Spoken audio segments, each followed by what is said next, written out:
आज का आपका चैप्टर है 12th क्लास का चैप्टर 2 पुष्पी पादपों में लैंगिक जनन। उस चैप्टर में आपका एक टॉपिक आता है पुष्पों में निषेचन प्रक्रिया। तो हम लोग पुष्पों में निषेचन प्रक्रिया के पहले ये देखेंगे कि परागण क्या होता है। परागण के लिए मैंने एक वीडियो बनाई है, आप उस पर जाकर देख सकते हैं। तो परागण का पहले मतलब समझ लीजिए। परागकण का वर्तिकार्ध पर पहुंचना परागण कहलाता है। मतलब ये आपका जैसे एक फ्लावर है, फ्लावर में आपको मेल और फीमेल पार्ट्स आप वीडियो पर जाकर देखिएगा, उसमें मैंने समझाया हुआ है। तो जो इसमें मेल पार्ट्स होता है उसमें क्या क्या होते हैं, ये आपका पराग कोश होता है, एक आपका पुतंतु यहाँ से निकला होता है और एक कनेक्टिव यानी योजी होता है जिससे जुड़ा होता है। इस पूरे पार्ट्स को, मेल पार्ट्स को हम लोग पुंगम कहते हैं। और फीमेल पार्ट्स की अगर बात करें तो यहाँ पर वर्तिकार्ध होता है, वर्तिका होता है और अंडाशय होता है।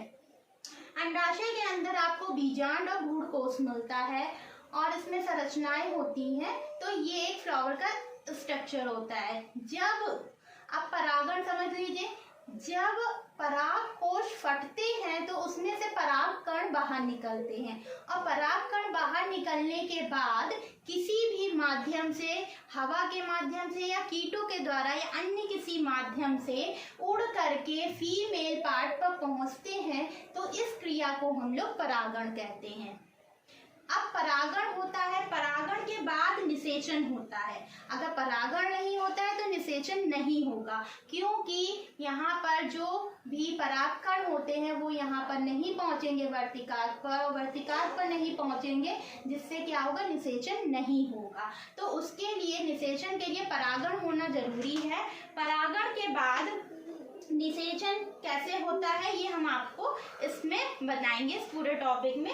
तो निषेचन क्या है? परागण की क्रिया आगे चलकर मेल और फीमेल गैमेट यानी कि मेल और फीमेल युग्मक, नर व मादा युग्मक आगे संयोजन करते हैं। इस प्रक्रिया को निषेचन कहते हैं। तो आप लोग यहाँ पर देखिए, ये कोई फ्लावर स्ट्रक्चर है, उड़ करके किसी भी माध्यम से ये आपके परागकण है, परागकण आए और वर्तिकार्ध पर बैठ गए।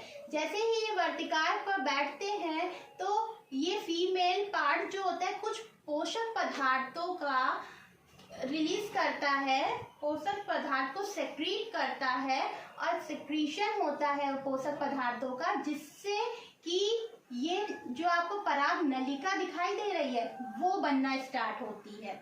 जब कोई भी परागकण आकर के वर्तिकार्ध पर बैठता है तो कुछ पोषक पदार्थ निकलते हैं इस फीमेल पार्ट से और ये अवशोषित करते हैं, परागकण इसे अवशोषित करते हैं। अवशोषित करने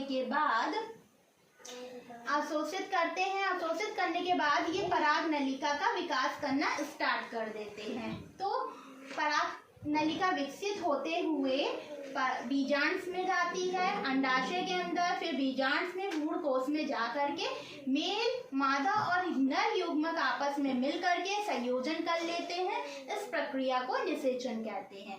तो जैसे ही ये यहाँ पर परागकण आए, परागकण आने के बाद इनने कुछ पदार्थ रिलीज किया जिससे इनका पराग नलिका बनी और पराग नलिका आगे जाती है। आगे जा करके यहाँ पर जब ये आएगी वर्तिकार्ध पर आती है, वर्तिकार्ध पे आने के बाद ये जो पराग नलिका होती है कुछ एंजाइम निकालती है, क्योंकि ये जो वर्तिका होती है, ये वर्तिकार्ध है, जो आपको एक डंडी नुमा संरचना दिख रही है बीच का पोर्शन, वो वर्तिका कहती है। यहाँ पर बहुत सारे टिश्यूज होते हैं। इस टिश्यूज होते हैं जो कि पराग नली कुछ एंजाइम निकालती है और यहाँ के टिश्यूज गल जाते हैं। गलने के बाद ये जो पराग नली की ग्रोथ है वो आगे तक जाती है और आगे तक जाती है, यहाँ से पराग नलिका का डेवलपमेंट स्टार्ट हो जाता है, प्रवेश करती, जिससे ये आसानी से वर्तिकार्ध में पहुंच जाती है।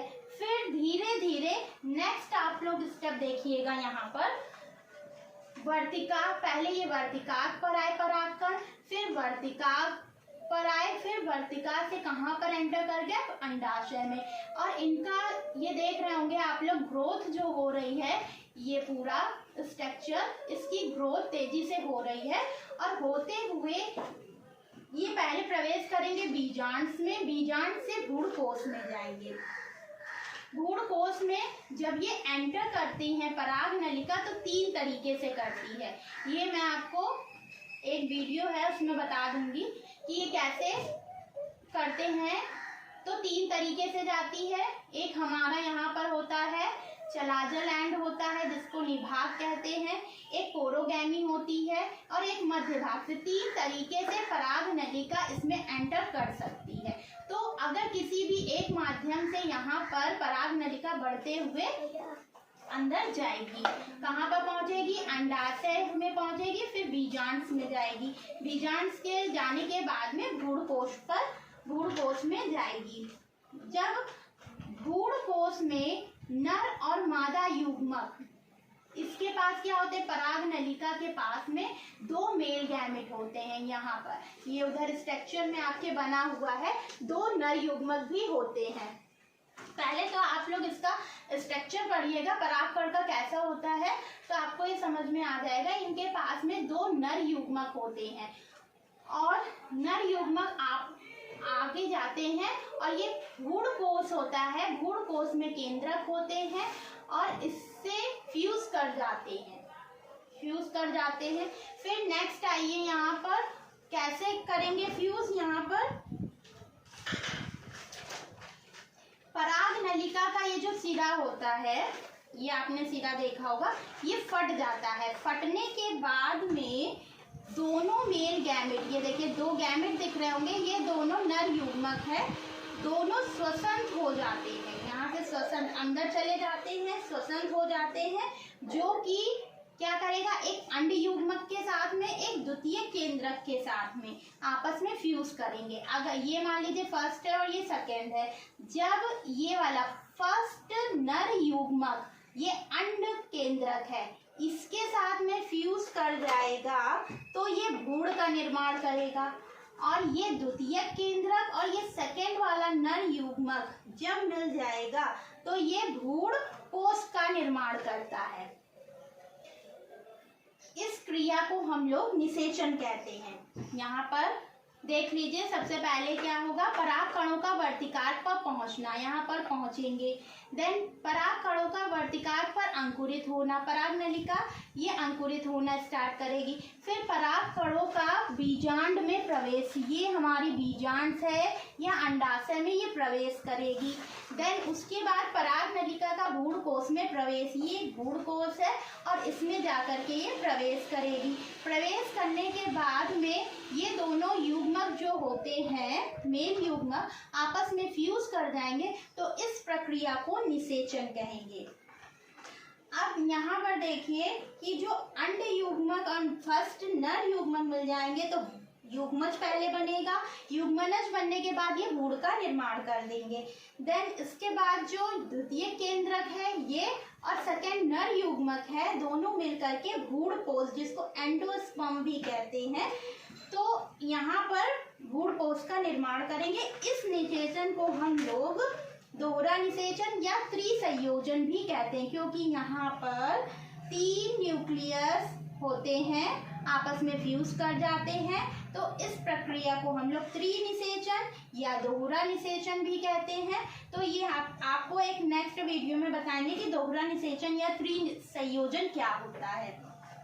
ये पूरी प्रक्रिया होती है पुष्पों में निषेचन की प्रक्रिया।